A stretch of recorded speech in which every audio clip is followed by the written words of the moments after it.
What's going on? This is a big pan out shot because these are some big ass knives. Um, hey, what's up, everybody? This is pretty much my first ever YouTube video. I've made other videos before, but this is kind of just to showcase my Medford collection. This is most of it. Unfortunately, I've actually lost a couple Medfords.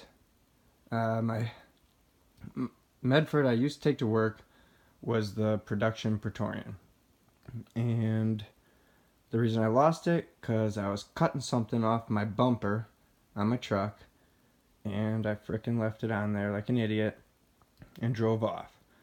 So I'm really hoping that some kid on his way home from school found that knife and it's got like the coolest frickin' knife ever. So anyways, that being said, let's just go down the line. We got the 187. This is the all-tie. I don't know. It's kind of starting to become one of my favorite Medfords, which is crazy, I think. Some people might say, but there's just something about it. I freaking love this knife. I love the way you hold it. I love the way you can choke up. It punctures like you wouldn't believe. The angle is just, it's perfect for where you want it to be. So yeah, I don't know. I think what I would love to see is a full-on custom 187 all tie, some kind of crazy sculpting, and I don't know, maybe it'd be crazy, but 260 thousandths blade would be frickin' sweet too. So that's the 187. I'm not going to take this long on all of them because I realized this would be a crazy long video if I did that, but just kind of pan through. So I'll name them first real quick and then I'll grab them. This is the Embele, kind of new of 2017 or 2016, I don't know, one of the two. I think 2017. This is the Artica. Now this one they discontinued. I'm not quite sure why. Probably just because it wasn't selling. It's one of the big blades, the 260 thousandths and 260 thousandths, excuse me. And it's expensive. A little bit more than all these other ones. These are more on the... Every knife here is under $600 except for this one, which is $850. So that might be why. This is the Proxima, the short Gigantes, or short Gantes as it was going to be called, and then I think Greg just fell in love with it, so he like wouldn't give it up after they made one, and he always had it on him, so they nicknamed it the Proxima because he always had it close, which is a sweet name. And this knife you always should have close because this thing's amazing.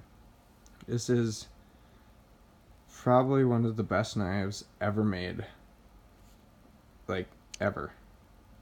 So get one because I think this knife is going to go down in history. Okay, this is kind of their like mainstay, this knife. Now granted, this is a Praetorian G, so the Praetorian T is all titanium sides, and then the Praetorian TI, it's kind of confusing, is the full-on thickness of these bad boys. So this is kind of like the tie thickness of the Praetorian. But I really love this knife. I totally understand why this got them in the market. This knife is so different, but so perfect. Fits in your hand, it's solid. They really haven't changed it since they first made it. I mean, they've changed like very few things. Look at, I even have one of the originals before they changed to going, now they screw them in from both sides. So you'll have heads on both sides so they match. Really, it's no different in strength of the knife, but the reason that they did it is because they didn't like the look. that it didn't match. So I'll kind of show you an example of what I mean. Oh, that's a terrible one to show. See, heads on both sides, regardless of its T or G. G10. The G10's got a fantastic texture on it, and it's hard to show in the video, but it actually is, because it picks up a lot of reflections, so you can't see how black it is, but it's a very nice black. And when you hold it, it's like, with all the black and then all the hardware being a little bit polished, it's really, really a cool look. The breaker, MP3 D2 breaker, or D2 tool steel. So that's the Praetorian G. Here's the Theseus. Theseus is one of the new lineups of 20. I don't know for sure, so don't quote me. I think it's 2017 it came out, or they introduced it at like SHOT Show 2017, or it's hard to say. I've been really deep into Medfords since 2017, but I've been really into Medfords since like 2016 is when I saved up enough to buy my first one, which was the Amble. This is a Colonial. I think it's a very special Colonial because it's one of the first ones with the 6-gun pivot. It's got the Vulcan blade, which I don't think they're going to do too many of. The Vulcan turned out just freaking fantastic. You can even see like the Vulcan in there. Wow. You know, the way that the colors match and the way they flamed the spring and handle. Well, it's all handle, but it just all flows together. The colors are freaking great. And I'm not sure if this is just tumbled and flame, but it almost looks like I don't know, it's a little bit darker than just the regular titanium that they tumble, so I'm not sure if it's been like acid etched or whatever they call it. I don't know. It's freaking sweet. A lot of people are holding off on the Colonials, or they're a little biased against them, but it's a great knife. I carry this thing as soon as I get home from work. I put it in my pocket. I switch over. Usually at work. Lately, especially, I've been carrying the 187. The Artica is a great work knife, and then I always carry the fixed FUK at work. When I get home, I take it off. But so yeah, this is my like bumming around the house knife. I kind of use a knife like a security blanket. Like, you know how when a kid starts crying, the parent always gets a security blanket and they feel better. Well, I never really had one. I mean, I had a lambskin that I really liked, but my mom got me a knife when I was really young, and that was kind of my security blanket. I just wanted to have it with me everywhere. Like, it was a Victorinox, and it got me into knives. I think I carried it to school, got in trouble a couple times, and wouldn't stop carrying it. So they eventually just became cool with me having a knife, and my teachers knew that I always had a knife on me, and they would ask me for it, like, "Hey Jake, can I borrow your knife real quick?" So that was kind of like that was a cool part of my childhood. I was always the one with a knife on me, and it was okay. So yeah, fixed FUK. Let's get back to these knives. This thing, I don't know, it melts in your hand. This is my favorite way to hold it.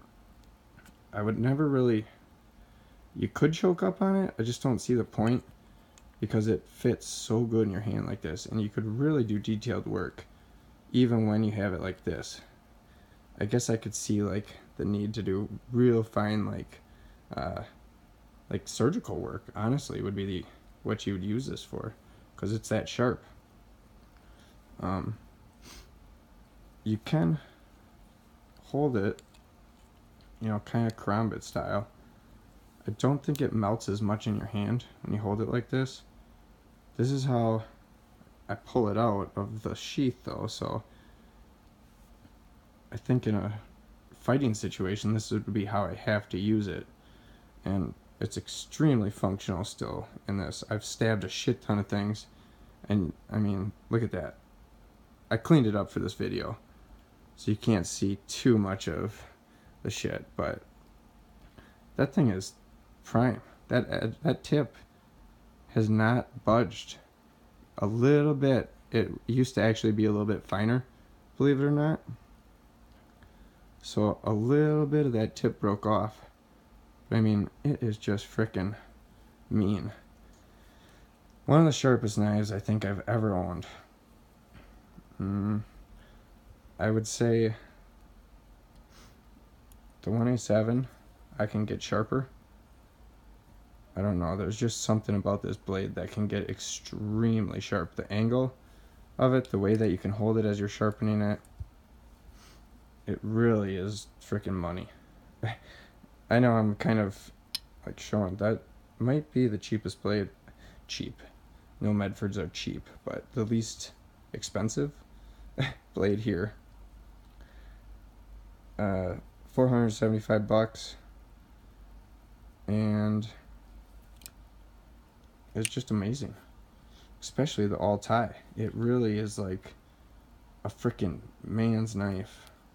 Now I haven't felt the flipper yet. I don't know, for some reason I just wasn't willing to get one, but now that they have them all tie, I'm getting one.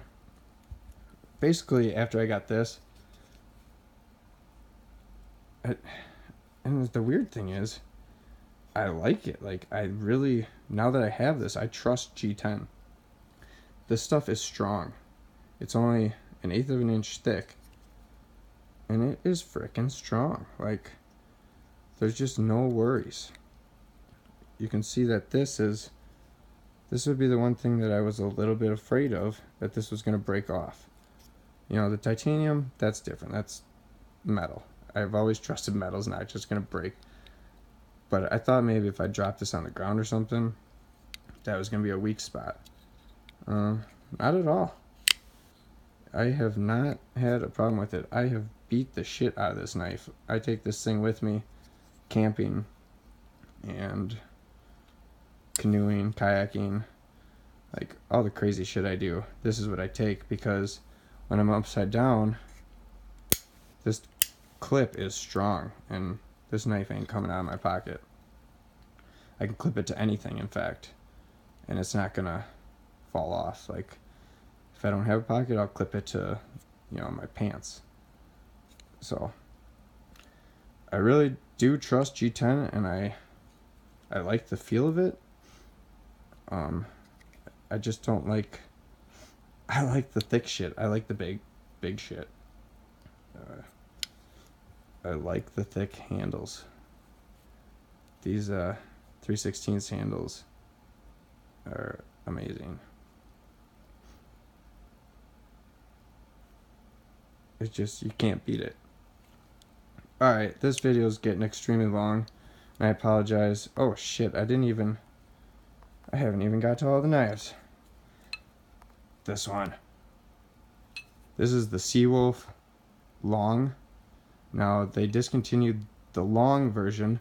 They still make the short version, which is about, you know, here, I would guess.